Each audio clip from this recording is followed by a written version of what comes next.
السلام علیکم، میں ہوں اشتیاق کمال، آپ میرا یوٹیوب چینل دیکھ رہے ہیں۔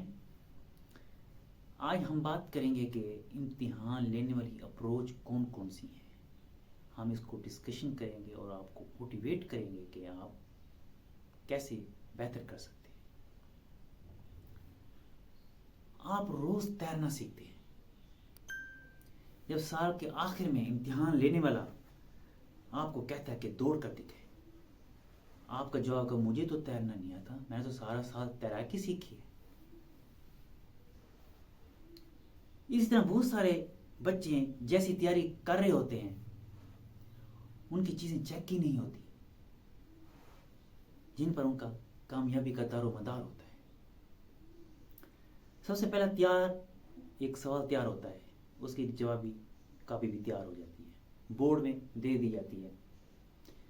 جب پیپر چیکر اس کو چیک کرتا ہے تو اس کو گائیڈ کو مد نظر رکھتا ہے کہ اس کا جواب کون سا ہے، اس کے مطابق وہ چیک کرتا ہے۔ بچے میں ایک سوچ پائی جاتی ہے، وہ امتحان لینے والے کو اپنا دشمن سمجھتا ہے، وہ کہتا ہے یہ میرا دشمن ہے، حالانکہ ایسا نہیں ہے۔ اس کا کام تو صرف پیپر چیک کرنا ہوتا ہے اور نمبر دے دینے ہوتے ہیں، جیسے اس نے لکھا ہوتا ہے، جیسے اس نے طالب علم نے محنت کی ہوتی ہے، اس نے اس کے مطابق اس کو نمبر دے دینے ہوتے ہیں، اس کا کوئی اور عمل دخل نہیں ہوتا۔ اگر پیپر اچھا ہے تو اچھے نمبر مل جائیں گے، اگر اس نے پیپر برا کیا ہے تو ظاہر ہے تو اس کے نمبر اچھے نہیں ہوں گے۔ ایسے بہت سے بچے ہیں جنہوں نے مشکل حالات میں اچھے نمبر لیے ہیں۔ اس کا مطلب ہے کہ اگر بچہ سوالوں کے صحیح جواب دے دے تو اچھے نمبر لے سکتا ہے،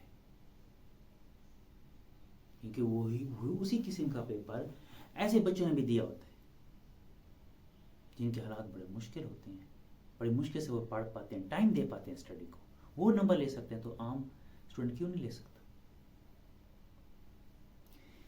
امتحان میں لینے کو یہ پتہ نہیں ہوتا کہ یہ کس کا پیپر ہے، اس کے ساتھ کسی کی دشمنی نہیں ہوتی۔ پیپر پہ باقاعدہ ایک کوڈنگ ہوتی ہے، اس کو نہیں پتا ہوتا یہ کس کا نام کیا ہے، یہ کس فلاں بندے کا کہاں کے رہنے والا، کوئی پتہ نہیں ہوتا۔ اس نے اس گائیڈ کے مطابق اس کو نمبر دے دینے ہوتے ہیں۔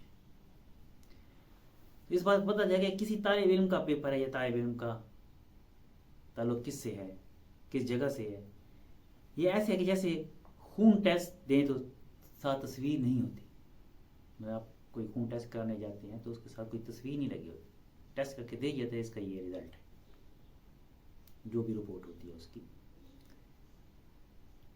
تو وہ آپ کے خون کی ہوتی ہے، جو بھی نتیجہ ہوتا ہے وہ سامنے ہوتا ہے۔ تو مطلب یہ ہے کہ ہمیں توجہ دینی چاہیے، شوق اور لگن پیدا کرنی چاہیے کہ اپروچ کو کون سی ہیں، ہم کس اپروچ کی طرف جا رہے ہیں۔ اپنی فوکس، توجہ، شوق، لگن سے کام کیجیے، پھر کامیابی آپ کے قدموں میں ہوگی۔ اللہ تعالیٰ آپ کا حامی ناصر ہو، آپ کو آسانیاں پڑھنے کی توفیق عطا فرمائے۔ اللہ